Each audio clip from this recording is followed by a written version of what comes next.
And footy royalty joins us. Aaron Phillips, just a reminder, at 7 on 7. Revesby Island off the Eyre Peninsula is one of the state's most remote outposts, and its farming history is slowly coming back to life thanks to committed volunteers. The Friends of Revesby have spent the past 3 years restoring a monument. It's a symbol of hard work and isolation.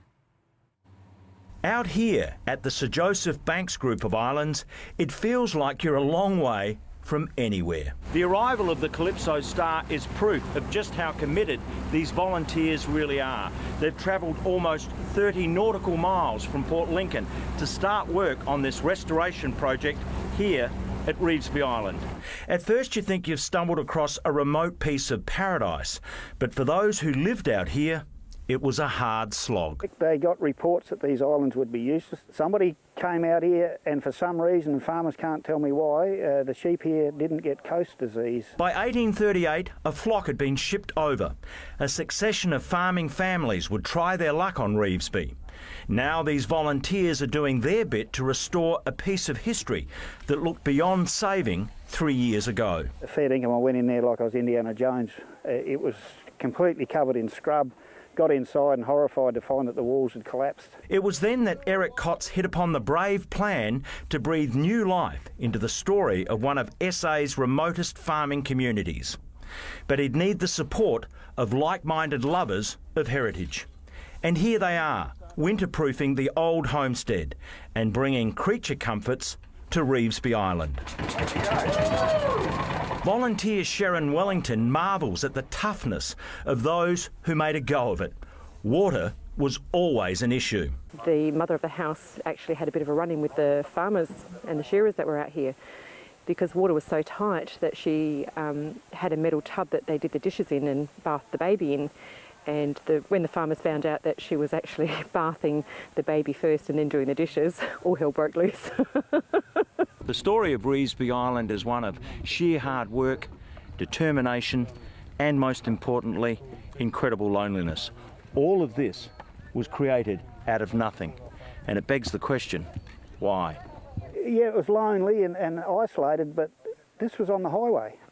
When this place was settled, there were no roads over on the west coast. The highway was to catch traffic. At its peak, 1,800 sheep had the run of the island. They also ran cattle and pigs, and to feed all that livestock, they grew barley. The volunteers are bringing the homestead back to its heyday in the 60s. Ron Candelars, 7 News. Great stuff. Let's head back to the Torrens parade ground now for the weather. And Gertie, winter's still a couple of weeks away, but it's already snowing in the city. It is, Mike, although it's funny how it seems to be falling in the exact same location at the exact same time every day. Plenty of ski resorts have had plenty of the real stuff, though. It perishes overnight. 10 centimetres of snow fell there after 15 centimetres in recent days. The resort will start firing up the snow guns ahead of the opening weekend of the ski season, which is now just under a month away. Right now, it's a few degrees below zero there, but 14 degrees here in the city, and we hit a top of 16.6 at 2 o'clock today after a low of 11.5, and a cool southwesterly airstream was to blame for the cloudy conditions we had. There were also a few isolated showers over southern parts of the state. It dropped down to 4 degrees in Narracourt overnight, and a cold front's pushing across Tasmania and Victoria. A high pressure system over southern Western Australia is just clipping SA. As it continues to head east, it'll help bring back a bit of sunshine. Interstate, a very wintry start for Canberra, down to -4, 12's the top, 16 with a shower possible in Melbourne, sunny, and 19 for Sydney, 21 for Brisbane. And it's looking mostly sunny across the state's far north, 20's the top for Maree, 19 for Cooper Pedy and Roxby Downs. And we could see some frost patches about the mid-north and Flinders Ranges, with a slight chance of showers about southern coasts. 18 for Port Augusta, 14 for Clare, 16 for Maitland, 18 for Kingscote, 17 for Narracourt, 16 with a shower or two for Mount Gambier. In the city, down to 10 degrees overnight, 17's the top. On metro waters, west to southwesterly winds will reach 15 knots in the afternoon. To the outlook, partly cloudy and 17 on Monday, mostly sunny Tuesday, 19 Friday, then back to 20 on Saturday with plenty of sunshine, so I don't think we'll see any more snow then, Gus. It looks pretty convincing though. It has been chilly. Doesn't Gertie warm up a Saturday night? She sure does. Well, that's all the news for now. Stay with us for the Port Adelaide Bulldogs blockbuster at Adelaide Oval. Yeah, it's going to be a good one. From all the 7 News team here at High Marsh for now, it's good night. Good night.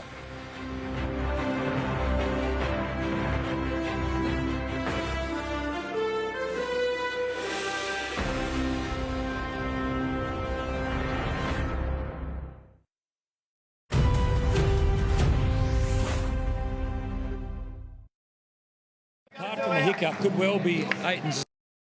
We're all free to go to their concert tonight, and